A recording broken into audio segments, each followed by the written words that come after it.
What's up everyone, Actin' Tough Gaming here, and like many of you, I've been playing a lot of Diablo 4 lately, and I beat the campaign, and what happens after that is you have a priority quest to go to the Tree of Whispers, but other than that, the game doesn't really guide you all that much on how to progress. So I wanted to make a video that let people know what to do after finishing the campaign and progressing into the early endgame. After the final cutscene, you will get a priority quest to go visit the Tree of Whispers. Now, this is like the bounty system in Diablo 4, and it's pretty fun. So I would suggest going there, talking to the Tree of Whispers, and then you'll notice that these pink and red location markers come up on your map.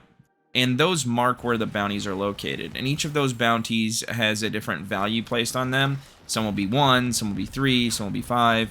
And you just have to get bounties to add up to 10 in order to go back to the Tree of Whispers and get your reward cache. I would suggest doing a few runs of this because it'll probably open up your map to areas that you haven't discovered.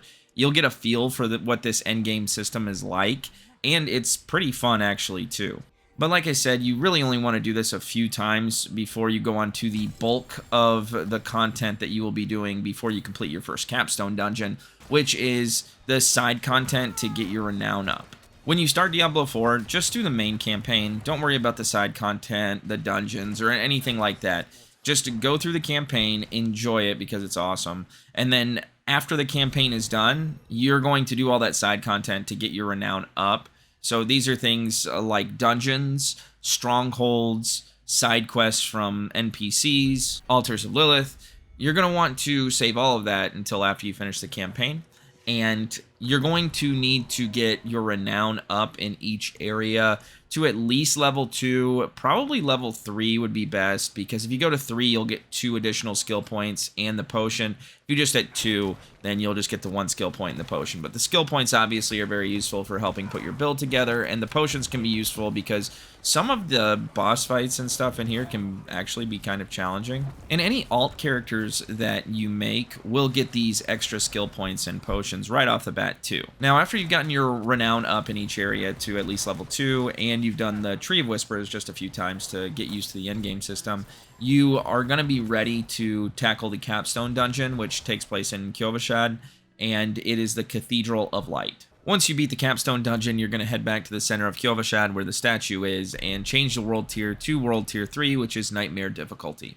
Something that you'll notice is unlocked on Nightmare difficulty is something called Helltide zones, and in these Helltide zones, it appears like red on your map, and you will have these special events like special roaming world bosses. You'll have portal invasions where it just seems like the enemies spawn non-stop, but that's actually a really good thing because a lot of them drop these things called aberrant cinders, and you use these aberrant cinders to open up chests that are placed throughout the Helltide zones.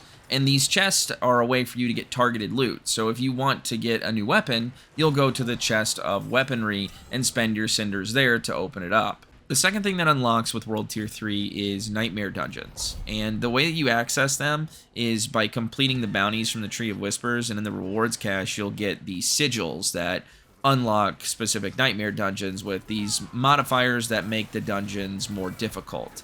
Now, in these dungeons, you will receive higher tier loot, and once you beat the Nightmare Dungeon, you have an opportunity to upgrade your glyphs. Glyphs can be placed on your Paragon board and can give you massive upgrades to make your character more powerful. So basically, this is what early endgame is going to look like for you after you beat the campaign. Get your Renown up by completing the side content in each area of the map. You're going to do some of the Tree of Whisper bounties, and then once you get strong enough and you feel ready to take on that Capstone Dungeon, you'll beat the Cathedral of Light and go to World Tier 3. And once you unlock World Tier 3, you are going to continue doing the Tree of Whisper bounties, but now you've unlocked Nightmare Dungeons and Helltide zones, and you can just level your character up by grinding those out. Let me know in the comments how you're enjoying Diablo 4 so far. Did it live up to your expectations? Are you disappointed? Thanks a lot for watching. I hope this video helped you out. Have a nice day.